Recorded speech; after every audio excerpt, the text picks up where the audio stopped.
我今日會介紹一樣嘢呢，你可能都唔知道嘅，係 One UI 8.5我的檔案裏邊嘅。仲未撳 subscribe 撳 subscribe 啦。咁我嘅即將開始啦。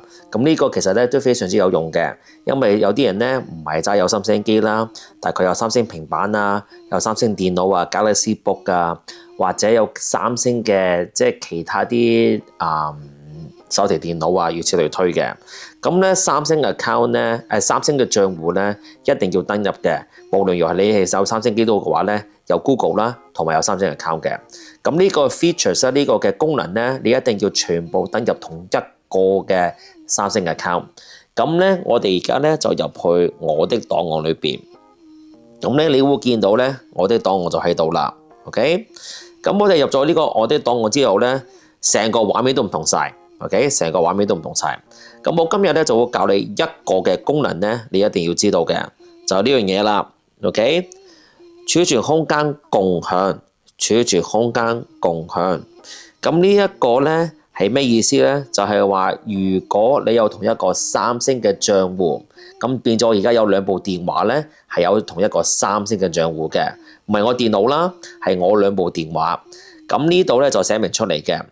你係可以點樣做呢？你登入去啦。咁咧一開始咧，佢會問你，喂，你嗰個電話要 say 咗 OK 先。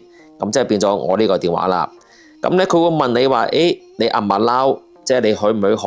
咁我話 OK 啦，冇所謂。我一撳咗 allow 之後嘅話咧，我個電話咧就出現咗呢樣嘢啦。咁呢一個咧就係屬於我嘅 S26 Ultra 裏邊嘅啲資料啦。OK。我可以睇晒成部機裏邊出現咗啲乜嘢出咗嚟嘅。OK， 你會見到。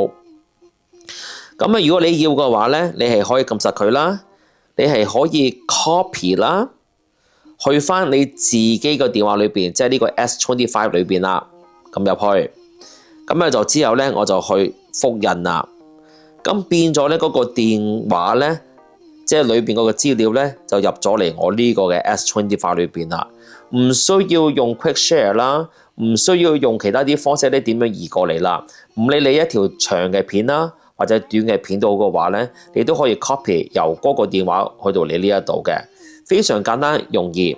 咁你咪開翻你嗰個嘅 file 啦，咁咧變咗咧佢應該就會喺裏邊嘅。咁但係因為我加好多嘢就 show 唔到俾你睇嘅，就咁簡單啦。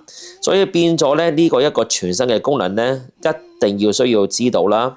就係有個叫做咧儲存空間共享，咁咧你會見到咧呢個你個電話啦，嗰個另外一個電話啦，你係可以幾部電話都冇問題啦。總之一定同一個三星 account 入到去之後嘅話咧，呢度任何一個資料咧都可以傳入翻去你個電話裏呢個電話裏邊嘅。